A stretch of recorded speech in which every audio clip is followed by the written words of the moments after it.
Entonces, la primera pregunta, ¿qué es el pH? El pH realmente es una concentración dependiendo de iones hidrogeniones o de iones hidroxilos. Cuando yo tengo un ácido, entonces cuando yo tengo un ácido, generalmente el ácido que es, el ácido es, bueno, vamos,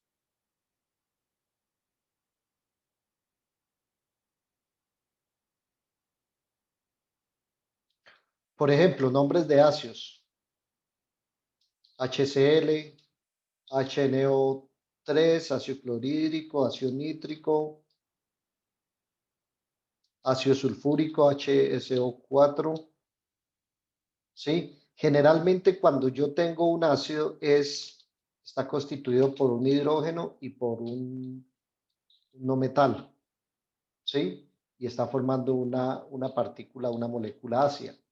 Entonces, cuando yo hablo de ácidos, estoy para determinar qué tan ácido es ese ácido, valga la redundancia, entonces yo voy a medir la cantidad de estos. Bueno, ¿qué pasa cuando yo tengo este ácido clorhídrico en agua? Sí, eso se disocia en HCl, en H positivo y Cl negativo. Es decir, que al disociarse yo tengo unos hidrogeniones, que son estos señores, ¿m? Y tengo unos iones cloruro. Si este es un ion, esto sería un catión, se llama hidrogenión porque es de hidrógeno. Entonces, cuando yo hablo de ácidos, lo que yo estoy midiendo es la concentración de este hidrogenión, de este ion, en la solución. Entonces, dependiendo de esa concentración que se mide acá, entonces fíjese aquí la fórmula es la concentración de H más, el logaritmo de esa concentración. Entonces, en la medición de esa concentración me va a dar un numerito y eso es lo que yo llamo pH. Entonces, ¿qué pasa? Cuando yo tengo 1, tengo 7 y tengo 14. Entonces, entre 1 y 7 existen los ácidos, es decir, son estas soluciones que tienen hidrogeniones, y entonces entre más abajo esté, es decir, entre más cerca de 1 esté, quiere decir que hay mayor concentración de ese H positivo. Si tengo más concentración de este H positivo, tiene un comportamiento fuertemente oxidante.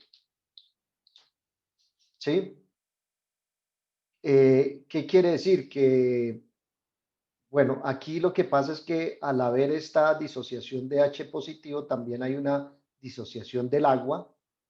Recuerden que el agua es H2O, entonces se disocia el agua y también entonces voy a tener, digamos que algún tipo de oxígeno allí disponible. Entonces voy a tener una condición fuertemente oxidante donde, o sea, en la medida que yo tenga más hidrógenos positivos libres, o mayor concentración, entonces voy a tener mayor ácido, entonces decimos que es más ácido, y tengo una situación fuertemente oxidante, que lo que hace es que obviamente me incrementa la reacción química, ¿sí? De oxidación. En otras palabras y en términos prácticos, se va a corroer o se va a degradar mucho más el material.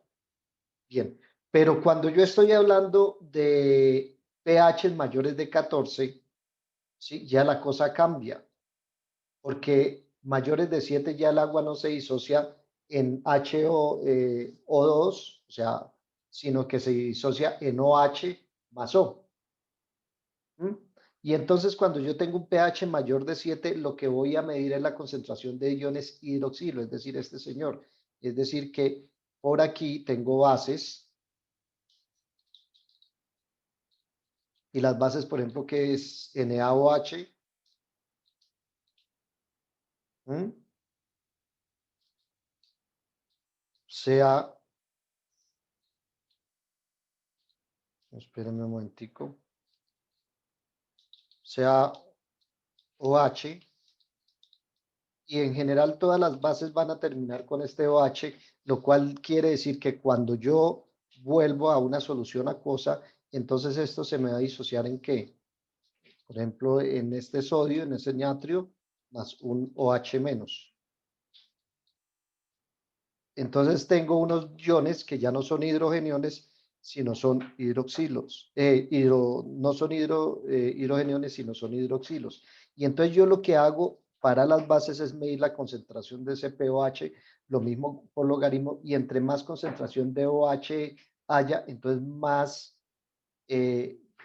crece el número. Y entonces aquí digamos que hay una condición que es fuertemente reductor, ¿sí? Igual, sea fuertemente oxidante o fuertemente reductor, ¿qué va a pasar? Va a incrementar la corrosión. Bueno, aquí incrementa una reacción de reducción y entonces se corroe o degrada el material.